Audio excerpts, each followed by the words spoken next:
Madina Bonu, TOEFL mock testini nima maqsadda topshirdingiz? Shu oyning oxirida TOEFL IBT testi topshirmoqchiman. Shuning uchun o'z darajamni bilish uchun topshirdim.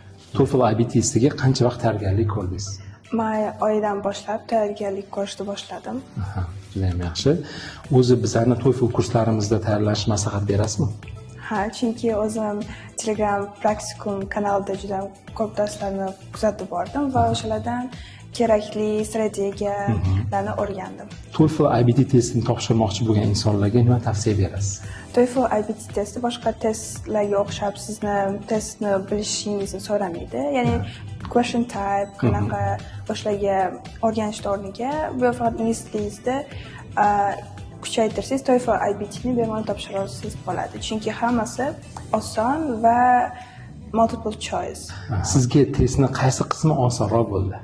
Men uchun TOEFL IBT testidan imni listening section juda oson bo'ldi. Chunki u yerdagi conversation va leksiyalar hammasi hayotiy temada va tushunarli. Madina Bonu, sizga o'sha kelajakdagi TOEFL IBT testini topshirishda omad tilab qolamiz. Rahmat. Sizga ham rahmat.